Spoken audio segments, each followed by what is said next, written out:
우리 교회 성가대는 여성 대원들도 잘 아시지만 남자들이 특히 뛰어납니다. 아주 감사합니다. 우리 한번 다 일어나셔서 서로 문안하시고 또 반갑게 인사를 나누겠습니다. 다 왔다 갔다 하시면서 다 손 한번 잡으시고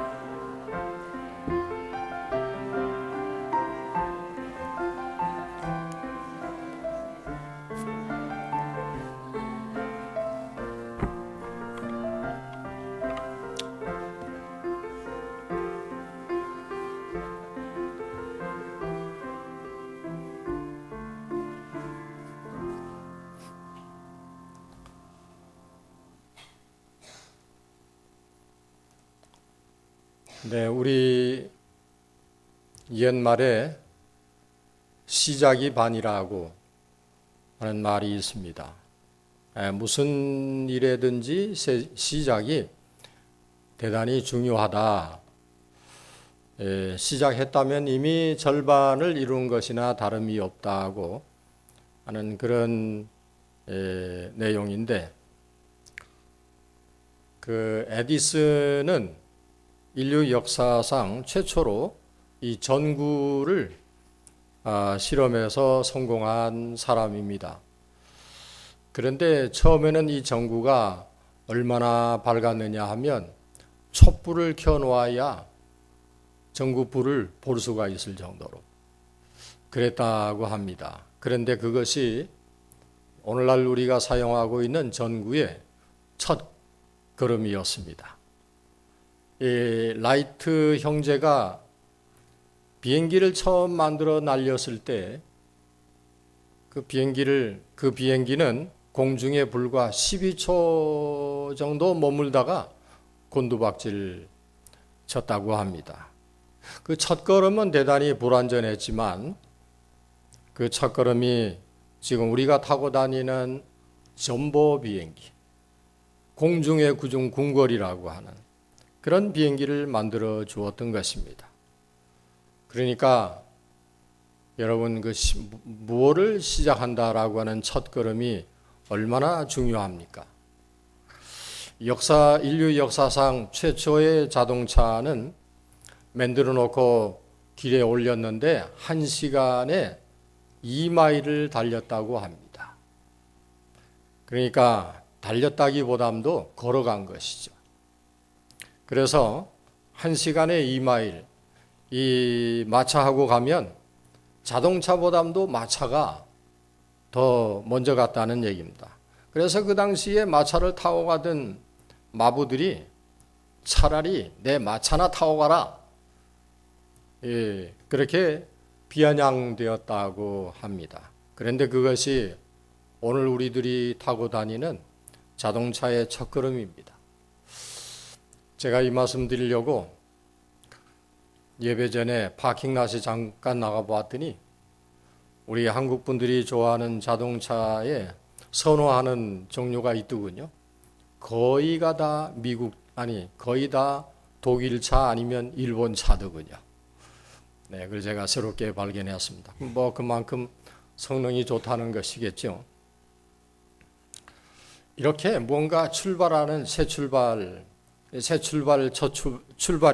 시작 단계가 그렇게 중요하다라고 말씀드렸는데, 우리의 그 신앙을 위해서 내딛는 그런 첫 걸음은 무엇일까 하는 걸 생각해 보았습니다.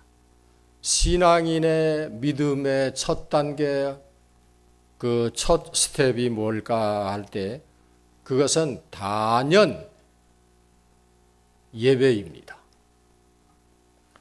예배가 뭐냐면 하나님이 나의 주인이십니다.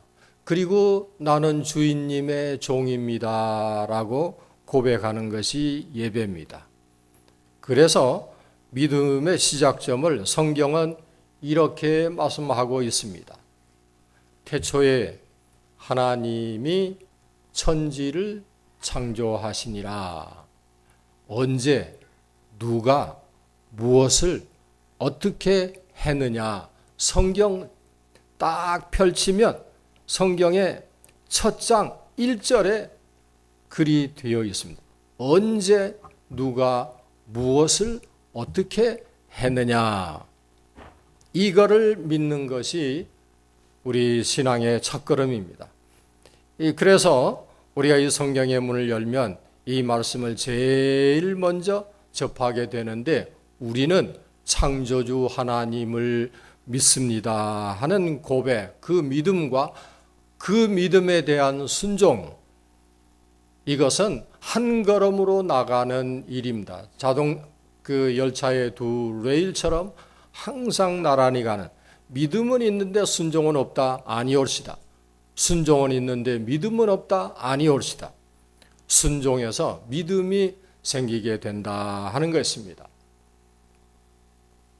우리 미국에 이민을 와서 살게 된 1.5세대의 40대의 아들이 어머니에게 정말 교회 가기 싫다면서 그 이유를 얘기했습니다. 주일날 아침이 되어서 방에 자고 있는 아들 방문을 두들겼습니다. 얘야, 교회 가야지. 그러니까 처음에는 대꾸도 안 하다가, 얘야, 교회 갈 시간이야. 아이, 어머니, 난 교회 가기 싫습니다. 왜? 내가 교회 가기 싫은 이유를 어머니께 분명하게 말씀드려야 되겠습니다. 그리고 문을 열고 어머니를 향해서, 어머니, 주일에 내가 교회 가기 싫은 이유 3가지가 있는데, 첫째는 일주일에 딱 한 번 쉬는 주일날 아침, 좀 늦잠을 자야 되는데 교회 가기 위해서 일찍 일어나는 거, 난 그것 때문에 교회 가기가 싫습니다. 그 일이 죽기보다 싫고, 그 다음에 두 번째는 장로님들이 되지도 않은 말로 하는 긴 기도를 듣고 앉아 있어야 하는 것이 싫고, 세 번째, 화음도 안 맞는 소리를 내면서 고래고래 악쓰는 성가대 찬양을 듣고 있는 그것도 힘들고, 그래서 나는 교회 가기 싫습니다. 여러분 오해하지 마십시오. 우리 교회가 그렇던가? 아닙니다. 그래서 난 교회 가기가 싫습니다. 그러니까 이 얘기를 듣고 속이 상한 어머니가 참 속이 상했습니다. 뭐라고 얘기할까? 근데 지혜가 생겼습니다. 그래, 이놈아, 네가 교회 가기 싫은 3가지를 이유를 얘기하는데, 나도 네가 왜 교회 가야 되는지 3가지 이유를 말해주마. 첫 번째, 네가 교회에 꼭 가야 하는 이유는 하나님의 명령이다. 두 번째, 네가 교회를 안 가면 교인들이 걱정한다. 세 번째, 네가 왜 교회 가야 되는지 하는 3번째 이유는 네가 그 교회 담임 목사이기 때문이다.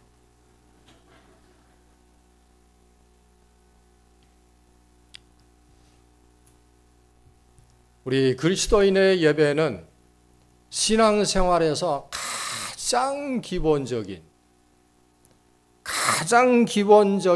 공기나 음식이나 의복이나 집과 같은 가장 기본이 되는 일입니다. 모든 신앙생활은 예배에서 시작이 되는 것입니다. 그래서 예배는 하나님께서 우리 인간이 맡아야 할, 인간에게 있어야 할 가장 어떤 것보다도 우선순위에 두어야 할 일이라 하는 것은 우리가 성경을 읽으면 얼마나 많이 강조하고 있는지 모릅니다. 오늘 우리가 읽은 이 본문은 다윗이 지은 하나님의 성전에 예배하러 올라가면서 부른 하나의 노래입니다. 이스라엘은 1년에 한 번씩 예루살렘에 올라가서 예배를 드리기 위해서 올라가게 되는데, 성전으로 올라가면서 옛날 그때는 길이 많지 않고 올라가는 길이 딱 한 길, 뭐 이쪽에서 올라오든지 저쪽에서 올라오든지 하여간 사는 방향에서 올라온 길은 한 가닥입니다. 예배하러 올라가면서 많은 사람을 만나고 모르는 사람도 만나고 전에 원수진 사람도 만나게 되고 빚진 사람도 만나고, 그런데 그 예배를 드리면서 다 화목하게 되어지는 것입니다. 찬양으로 하나가 되고 그리고 나서 한 교회에 모여서 함께 예배드리면서 모두가 다 하나가 되어지는 것입니다. 여러분은 찬양을 부를 때 무슨 생각을 하면서 부르십니까? 내가 깨서 부른 껐나? 뭐 그런 생각을 하면서 찬양을 부르십니까? 아니면 이 앞에서 찬양대가 찬양을 할 때 여러분 그 찬양을 들으면서 무슨 생각을 하십니까? 그래, 역시 잘하지. 오늘은 더 잘하네. 저 박집사 파마 어디서 했노? 그런 생각을 하면서 듣는 것은 아닙니까? 마지막 때가 되면 마귀가 지금부터 훨씬 더 사람을 못 살게 굽니다. 인격을 파괴시키고 그리고 또한 가정을 허물어 버리는 것입니다. 그리고 교회가 마지막으로 하는 일이 뭐냐면 교회를 분열을 시켜버리는 것입니다. 목사와 장로 사이에 의견이 안 맞게 만들고 장로와 장로 사이에 집사와 집사 사이에 패거리를 조성하는 것입니다. 이거 우리가 하는 거 해놓고 보면 내가 이러는 거 아닌데 했는데도 나는 그 길로 가고 있습니다. 그건 우리가 하는 게 아니라 그 사탄이 하고 있는 것입니다. 그러면서 마귀가 가장 싫어하는 것은 성도들이 하나님 앞에서 하나된 모습으로 예배를 드리는 것. 그거는 마귀가 죽어도 못 봐줄 일입니다.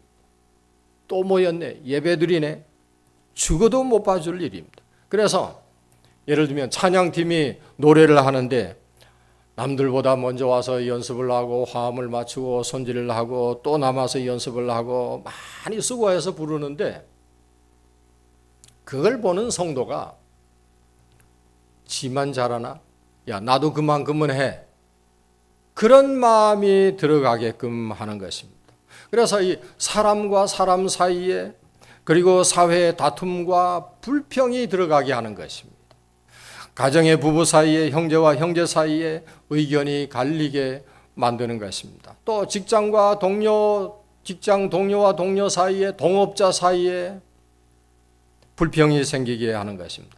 그런데도 예루살렘에 올라가서 예배하는 사람들은 이런 것들을 다 극복하고 화목할 수 있었고 잘 지낼 수 있었다 하는 것입니다. 그러니까 이 화목의 방법은 아무리 좋은 교육으로도 수단 방법으로도 안 됩니다. 진실로 함께 드리는 예배로 화목이 이루어집니다. 그래서 하나님은 예루살렘 교회에 올라와서 예배하는 이들 모두에게 복을 내려주셨습니다.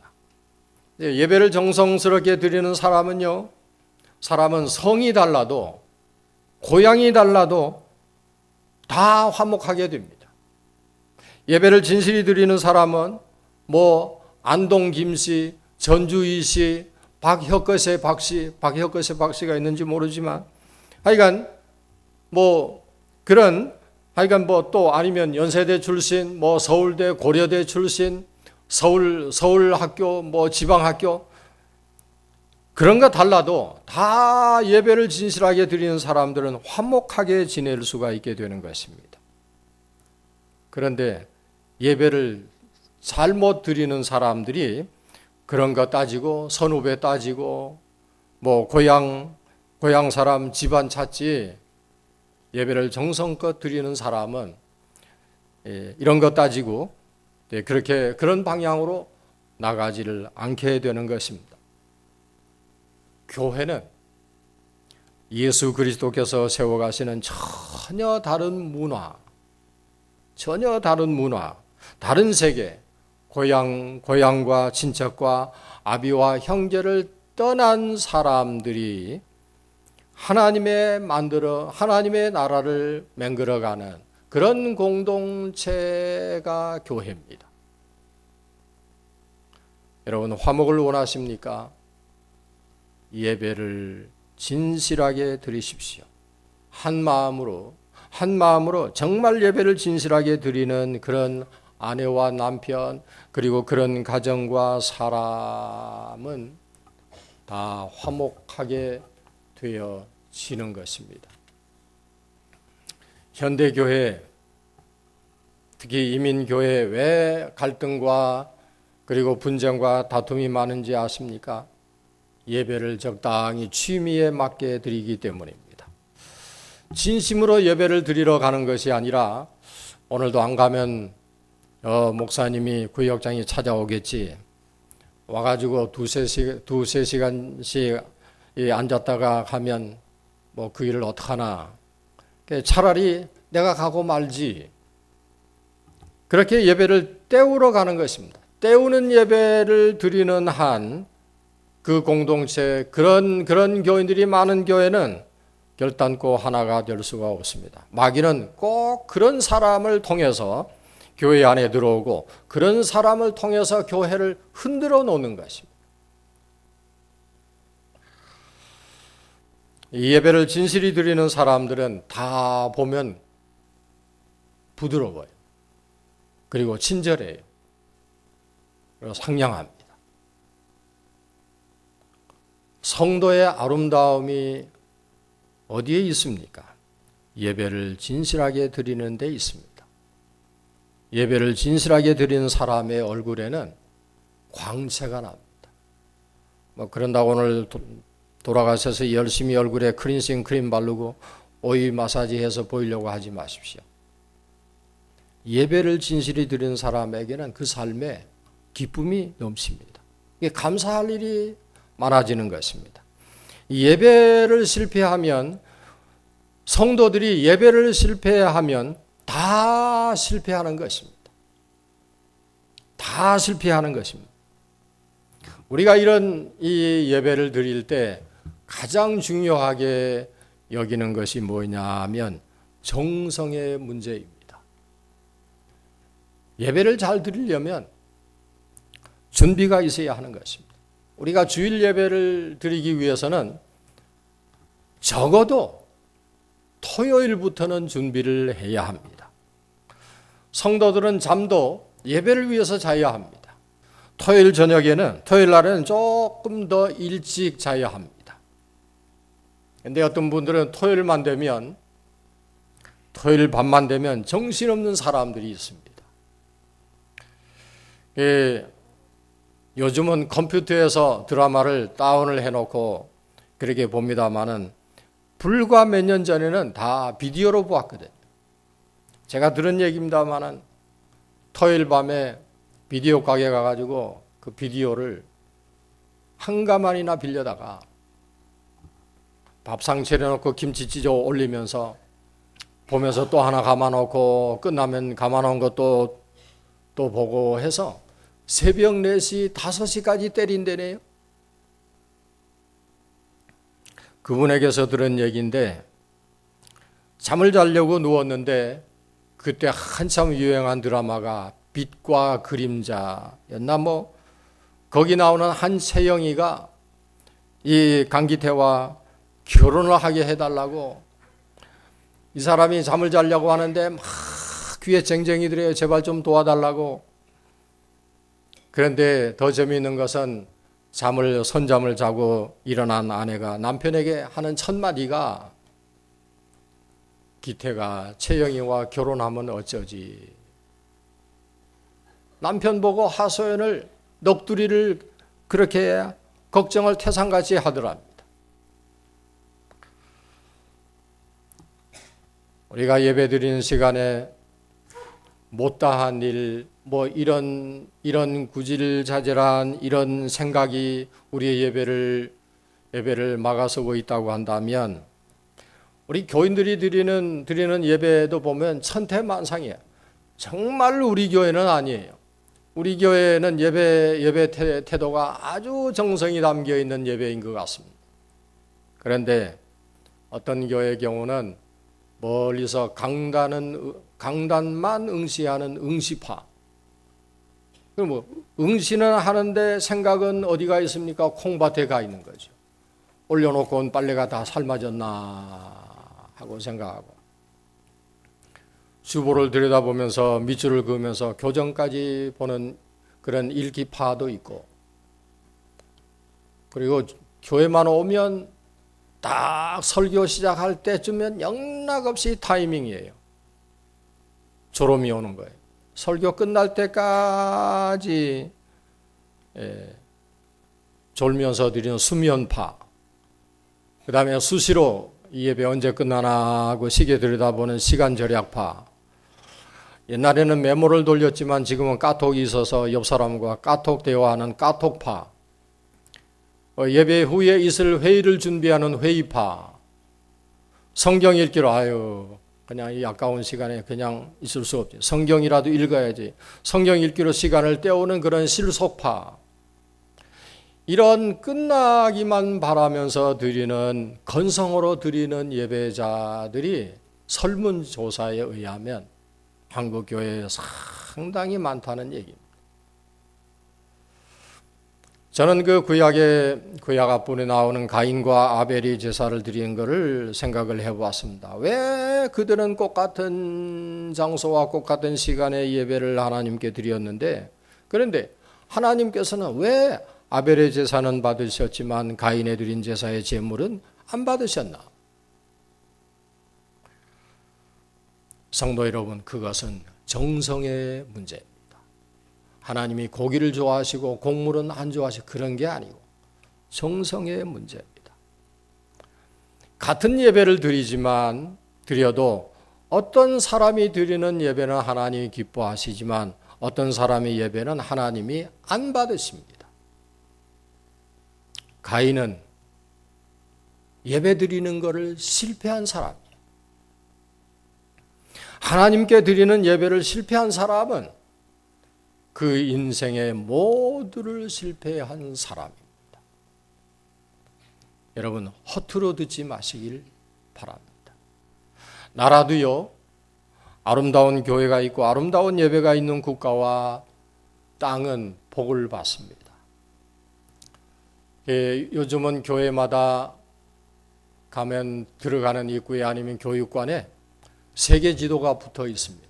우리 교회가 선교하는 지역을 핀으로 이렇게 딱딱 이렇게 집어가면서 기도해달라고. 어떤 교회를 가면 색칠을 했습니다. 왜 색칠을 했냐면 복음이 들어간 나라를 색칠을 하고 아직 미복음 전도 지역을 또 다른 컬러로. 제가 그걸 들여다보면서 한 가지 얻게 된 통계가 있습니다. 교회와 예배가 있는 땅은 다 아름답고 풍부하더라고요. 여러분이 러시아는 본래 부강한 나라, 아름다운 나라였습니다. 엄청나게 키가 큰 옥수수로 황금 물결을 이루었던 나라였습니다. 언제? 교회들이 세워지고 그리고 그 교회에서 아름다운 예배가 드려질 때 러시아는 굉장했습니다. 그러나 러시아가 교회를 핍박해서 허물고 그리고 예배를 못 드리게 한 후부터 땅이 메말라가고 황폐해지기 시작했다는 것은 제 얘기가 아니올시다. 역사가 증명하는 사실입니다. 여러분, 독일이 얼마나 복받은 땅입니까? 그런데 히틀러가 교회를 핍박하면서 다 허물어졌습니다.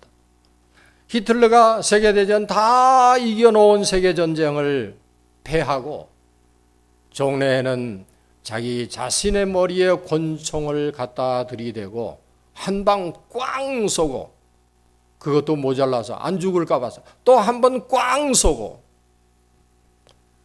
그렇게 해서 자기의 목숨을 끊어서 자살을 했습니다. 왜 그렇습니까?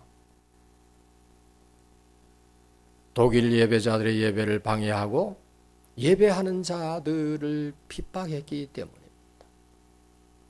교회 안에 이상한 사람들을 집어넣어서 교회 안에 소요 사태를 일으키고 믿는 사람들이 슬금슬금 다 빠져나가게 만들고 나중에 앉아보니까 다 개토화된 자기들 사람들.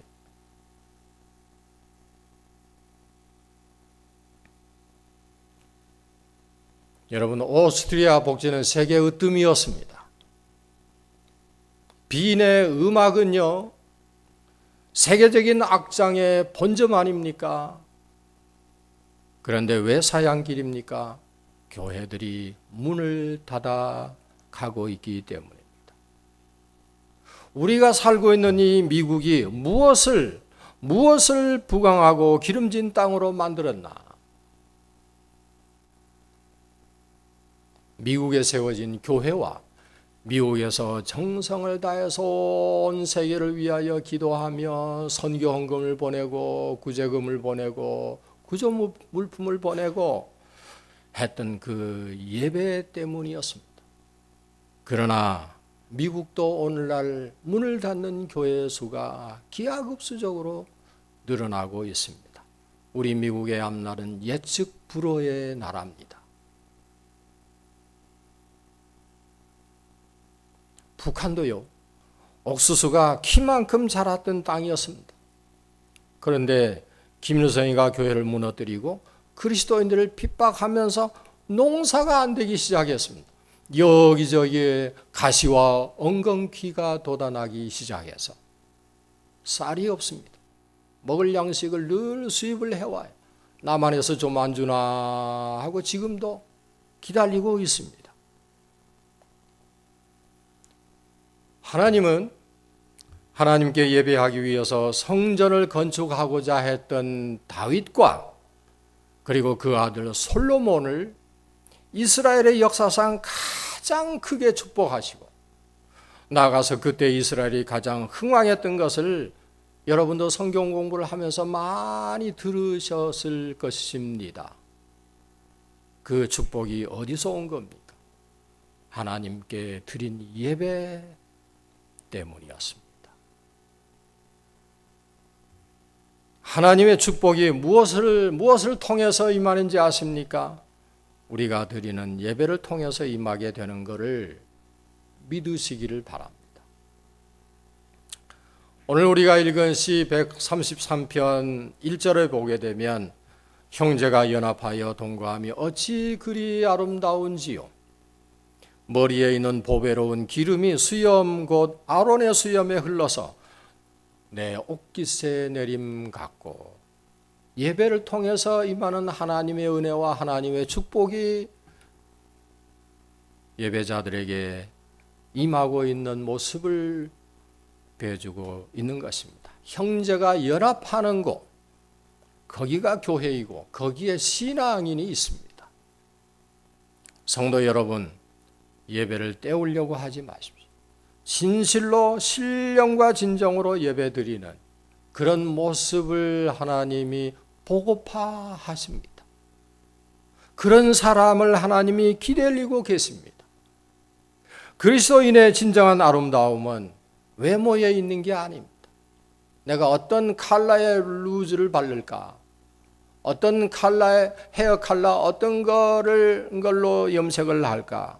하나님은 그런 걸 보시는 것이 아니라 하나님을 우러러보고 하나님 두려운 줄 알며 섬기는 그 마음에서 나오는 줄 믿으시기를 바랍니다.